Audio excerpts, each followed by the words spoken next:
They named him Ijuwa, the journey of life, not because he did anything extraordinary, but because of the pain that followed his birth. His mother, Nena, lost her husband 2 months before he was born. She cried every night, her hands on her belly, whispering, "My child, you are all I have left."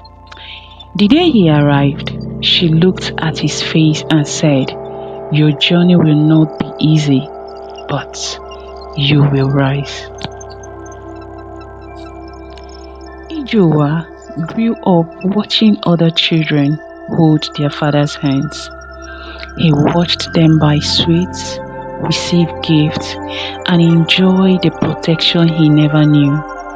Sometimes he asked, "Mama, where is my father?" Nena would force a smile and say, "He is watching over you." But when Ujua slept, she cried quietly into her wrapper.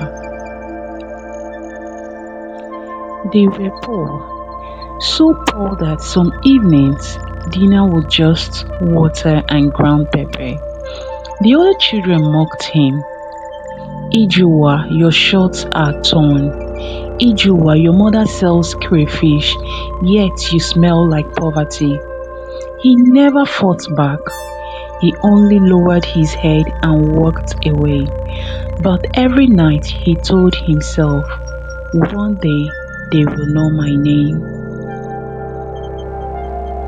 When he turned 10, Nena fell ill. Her hands shook. Her legs grew too weak for the market. Ijowa took over. He hugged crayfish in the scorching sun. He walked barefoot from compound to compound shouting, "Crayfish oh, fresh crayfish oh." Some people pitied him, some ignored him, some laughed at him, but he kept working every day for his mother. One day, while hawking, he met an old retired teacher named Mr. Okafor. The man looked at his tray and said, "Young boy, how old are you?" "10," Ijewa replied. "And you are hawking instead of being in school?" Ijewa looked away, his voice cracked. "There is no money, sir." The man knelt to his level and said, "I will sponsor you, but promise me you will never give up." Tears rolled down Ijowa's face. "I promise." He entered school late, but he worked harder than everyone else. While others played, he studied. While others slept, he wrote notes by lantern light. Teachers began calling him the boy with fire in his eyes. He won competitions, he won scholarships, he became the pride of the whole village. Nena would sit outside her hut smiling, watching her boy return from school, proudly holding his books. Years later, Ijowa became a medical doctor. The poorest boy in Obele became the one who healed the village. On the day he opened the new health center, he held his mother's shaking hands and said, "Mama, your journey was hard, but you gave me strength for mine."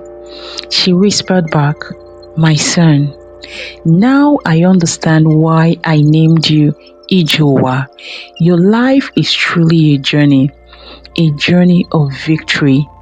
The villagers echoed his name proudly, Ijowa, the boy who turned pain into greatness.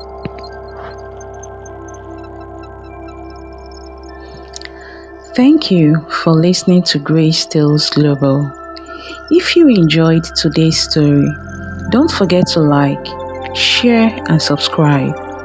Join us again for more African stories that teach, inspire, and warm the heart.